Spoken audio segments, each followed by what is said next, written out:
care. What's the matter? Well, you see, Kate, I've been dying. I've been playing MDK2, and I've been dying. Now, the game is the sequel to the original from Shiny, and this time the developer is BioWare. The game still retains that sleek design from the original, but it's a tough one. But is it fun? Yeah, it's fun, but, well, you know, Kate, this is why we have reviews. All right. MDK2 has you play the three characters of janitor turned hero, inventor, and robotic dog as they once again attempt to stop the alien threat to Earth. The game's level structure is very linear and is almost a throwback to side-scrolling platformers. You pass checkpoints until you reach a boss and then start a new level over. The most refreshing element of MDK2 is that it doesn't take itself too seriously. The game is filled with funny pop culture references. Oh, I'm just from my own myself. Hello, Earth. Who's your daddy? And while Shiny's influence from the first title is evident, it's not too obnoxious. The control scheme in the game is similar to N64 shooters. The 4 digital buttons move the characters, and the analog stick determines where they face. Triggers control jumps and shooting, and the digital pad has a variety of uses. The good use of the limited Dreamcast button, but tight spaces and ledges will become difficult to navigate. The graphics were one of the selling points of the first game, and in MDK2, they're even more impressive. Environments are large and detailed, lighting effects are spectacular, and textures are distinct and creative. The game's significant flaw is that it's insanely difficult. There's no shortage of well-armed aliens to shoot, and some of the platforming is very, very tough. Boss battles can prove needlessly challenging as you figure out what you're supposed to do. In fact, the game would actually be playable in only a few hours were it not for the insane difficulty factor. Nonetheless, MDK2 is a worthwhile experience. The humor makes it very likable, and the variety of game mechanics make it far more than a mundane shooter. And much better than the original.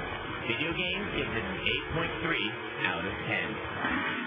Did I mention that the game was hard? No, is it? Yes, it is. Okay. Actually, the game is definitely fun, but you need to be dedicated and possess some very well-honed skills to avoid unrelenting frustration. Well, you know, there's another way to avoid unrelenting frustration. Oh, how? Talk about a different game. Good idea. All right, the latest Need for Speed is out, but this one only features one type of car. So do you think that's going to automatically limit the appeal, or? Well, it can, but in this case, it's a Porsche. Porsche. Well, whatever it is, it's unleashed. 3, 2, 1, go! Need for Speed Porsche Unleashed is an ambitious title that features cars exclusively from one manufacturer, Porsche. With a product line spanning over 50 years, be assured there will be dozens upon dozens of models to choose from.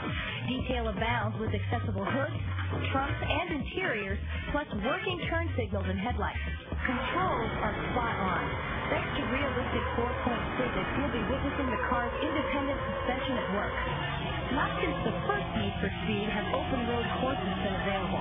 This, plus lush scenery, lighting effects, and exquisite detail make Porsche Unleashed look fabulous. Cars from Porsche's classic era up to the present are yours to drive in the Evolution, the game's campaign mode, where you'll earn cash to buy new models. You'll be able to tweak with a variety of parts to suit your performance taste. If you truly do have a need for speed, check out the innovative Factory Driver mode, where you become a test driver for Porsche's fastest cars. You'll be given assignments ranging from generic driving challenges to rally races.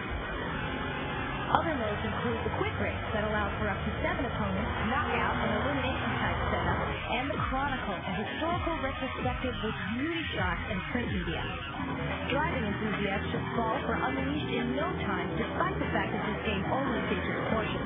GameSpot.com gives Need for Speed Porsche Unleashed an 8.8 out of 10. Now, if that Need for Speed review left you in the dust, then come by our GameSpot TV website to catch the review in streaming video. And while you're there, don't forget to take our Speed Demons poll. Let us know which racing sim finishes first. Could be Gran Turismo 2. Need for Speed. Oh, maybe Gran Turismo 2000. Or Ridge Racer 64. I can't take it. The choice is yours. Coming up on GameSpot TV, first, we do battle in the Star Wars universe in our review of Jedi Power Battles. And then we duke it out on pavement in Street Fighter Alpha 3.